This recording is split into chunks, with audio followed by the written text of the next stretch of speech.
ఎలాంటి ఆపరేషన్ లేకుండా పైల్స్ సమస్యను శాశ్వతంగా పరిష్కరించబడును. Homeo care international.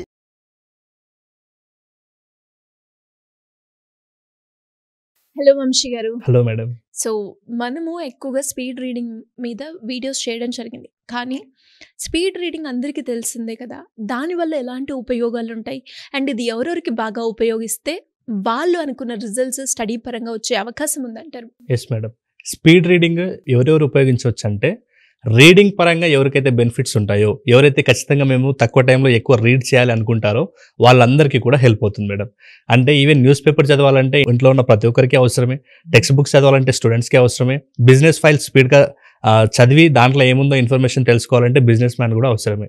సో ఎవరికైతే రీడింగ్ పరంగా ఇంట్రెస్ట్గా అంటే వేగంగా చదవాలనే ఆసక్తి ఉంటుందో వాళ్ళందరూ కూడా స్పీడ్ రీడింగ్ నేర్చుకోవచ్చు.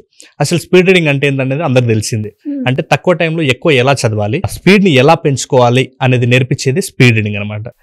అయితే ఈ స్పీడ్ రీడింగ్ అంటే చాలా మంది అనుకుంటారు అంటే వేగంగా చదువుకుంటూ వెళ్తే మనం చదివింది అర్థమవుతుందా అనేది ఒక క్వశ్చన్ మార్క్ ఉంటుంది.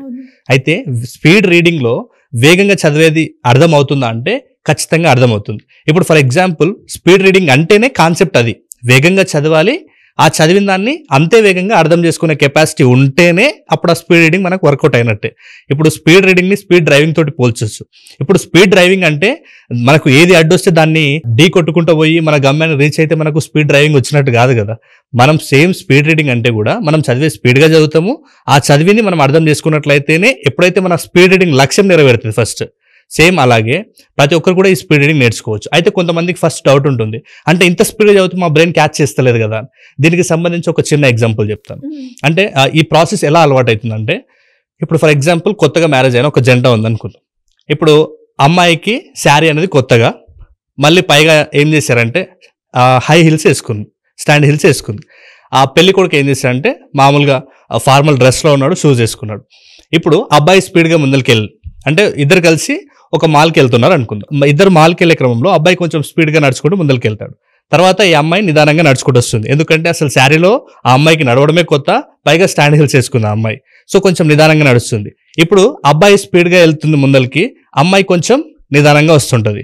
ఇప్పుడు న్యూ మ్యారీడ్ కపుల్ కాబట్టి పెళ్లి కొడుకు ముందరికి వెళ్ళిన తర్వాత అక్కడ ఆ అబ్బాయి ముందుకు వెళ్ళినందుకు మళ్ళీ ఆగాల్సిందే, ఎందుకు ఆ అమ్మాయి వచ్చేవరకు.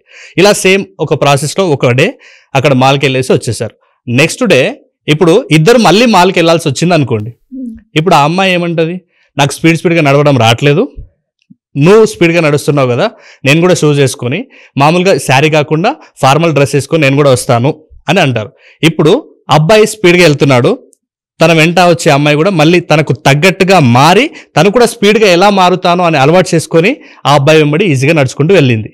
ఇక్కడ మారింది అబ్బాయా అమ్మాయా? అమ్మాయి మారింది. అంటే ఫస్ట్ తనకు ఇబ్బందిగా ఉన్నా అబ్బాయి స్పీడ్గా వెళ్తున్నాడు. అంటే మనం స్పీడ్గా చదువుతాం, ఫస్ట్ మనకు అర్థం కానట్టుగా మనకు అక్కడ ఆ ఎన్విరాన్మెంట్ అర్థం కాలేదు ఫస్ట్. అంటే దాన్ని ఎలా క్యాచ్ చేయాలో అర్థం కాక ఫస్ట్ స్ట్రగుల్ ఫేస్ చేసారు అమ్మాయి లాగానే.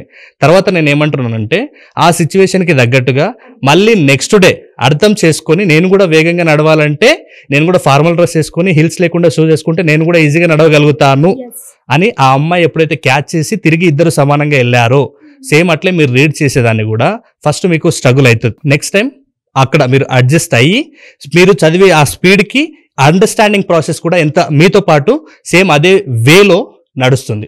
సో ఫస్ట్ దీనివల్ల బెనిఫిట్ ఏంటంటే, చాలా మందికి డౌట్ ఉంటుంది స్పీడ్గా చదివితే అర్థమవుతుంది అంటే, ఫస్ట్ ట్రబుల్ ఉంటుంది. కానీ రీడింగ్ అనేది ఒక స్కిల్, దీన్ని ప్రాక్టీస్ ద్వారా ఇంప్రూవ్ చేసుకోవాలి. సేమ్ అలాగే దీన్ని ప్రాక్టీస్ ద్వారా ఇంప్రూవ్ చేసుకున్నప్పుడు కొన్ని కరెక్షన్స్ చేసుకున్నప్పుడు ఆ కరెక్షన్స్ త్రూ మనం నేర్చుకునేది మనం ఈజీగా అర్థం చేసుకుంటాం.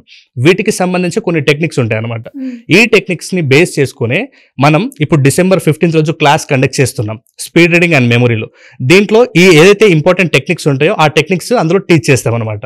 అయితే ఈ స్పీడ్ రీడింగ్ వల్ల బెనిఫిట్స్ ఫస్ట్ వచ్చేసి కాన్సన్ట్రేషన్ బాగుంటుంది. ఇప్పుడు స్పీడ్ రీడింగ్ని స్పీడ్ డ్రైవింగ్తో పోల్చాను కదా మేడం ఇంతకు ముందు. ఇప్పుడు ఫర్ ఎగ్జాంపుల్ రోడ్ మీద ఒక హైవే రోడ్ మీద వెళ్తున్నాం, ఇప్పుడు హైదరాబాద్ నుంచి బెంగళూరు వెళ్ళాలనుకుందాం.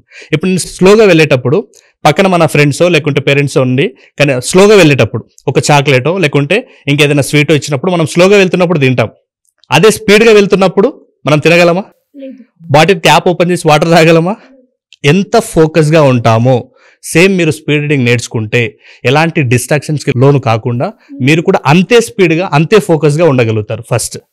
కాబట్టి స్పీడ్ రీడింగ్ అందుకోసం నేర్చుకోవాలి. ఇప్పుడు మీకు ఎప్పుడైతే ఫోకస్ ఉంటుందో, ఎప్పుడైతే మీ మధ్య అండర్స్టాండింగ్ కెపాసిటీ పెరిగిపోతుందో, అండ్ స్పీడ్గా రీడ్ చేసినప్పుడు స్పీడ్గా అర్థం చేసుకునే కెపాసిటీ పెరుగుతుందో, అప్పుడు మన బ్రెయిన్లో న్యూరాన్స్ కనెక్షన్ ఎక్కువగా బిల్డ్ అవుతుంది. దెన్ వెంటనే మీ మెమరీ స్కిల్స్ కూడా డెవలప్ అవుతుంది. ఇంకొకటి, స్పీడ్ రీడ్ చేయడం వల్ల స్టూడెంట్స్కి అయితే సిలబస్ని ఈజీగా కవర్ చేయొచ్చు. దెన్ ఇంకా రివిజన్ కూడా చాలా స్పీడ్గా కంప్లీట్ చేసుకోవచ్చు. ఇప్పుడు కాంపిటేటివ్ ఎగ్జామ్స్కి ప్రిపేర్ అయ్యే వాళ్ళని చూసుకుంటే సిలబస్ చాలా ఉంటుంది, కానీ ఆ ఎగ్జామ్ టైం వరకు ఈ సిలబస్ కంప్లీట్ చేయడం ఒక గగనంగా ఉంటుంది. సో అలాంటి వాళ్ళకి కూడా స్పీడ్ రీడ్ చేయడంలో, దాంతోపాటు రివిజన్ చేయడంలో వాళ్ళకి చాలా బాగా హెల్ప్ అవుతుంది. దెన్ ఇంకొకటి, ఓన్లీ టెక్స్ట్ బుక్సే ఉంటుందా? లేదు. GK current affairs point of వ్యూలో వాళ్ళకి న్యూస్ పేపర్ చదవాల్సి ఉంటుంది, మ్యాగజైన్స్ చదవాల్సి ఉంటుంది. ఇవన్నింటిని కూడా కవర్ చేయాలంటే మీకున్న రీడింగ్ స్పీడ్ తోటి నువ్వు వాటన్నింటి కూడా కవర్ చేయడం చాలా కష్టమవుతుంది. కాబట్టి స్పీడ్ రీడింగ్ కాంపిటేటివ్ ఎగ్జామ్ వాళ్ళకి, స్కూల్ వాళ్ళకి చాలా చాలా హెల్ప్ అవుతుంది మీ సిలబస్ని తొందరగా కంప్లీట్ చేసుకోవడం కోసం. దెన్ సిలబస్ కంప్లీట్ అయ్యింది, సిలబస్ కంప్లీట్ అవ్వడం మ్యాటర్ కాదు, మళ్ళీ రివిజన్ కూడా స్పీడ్ కంప్లీట్ కావాలంటే మళ్ళీ స్పీడ్ రీడింగ్ టెక్నిక్ అవసరం అవుతుంది. సో ఇలా ఫస్ట్ మీ స్కిల్స్ని ఈ స్పీడ్ రీడింగ్ ద్వారా మీ సిలబస్ని కంప్లీట్ చేసుకుంటారు, మీ స్కిల్ని ఇంప్రూవ్ చేసుకుంటారు. దెన్ దాంతోపాటు ఏమంటే మీరు కొత్త స్కిల్స్ కూడా నేర్చుకోవచ్చు.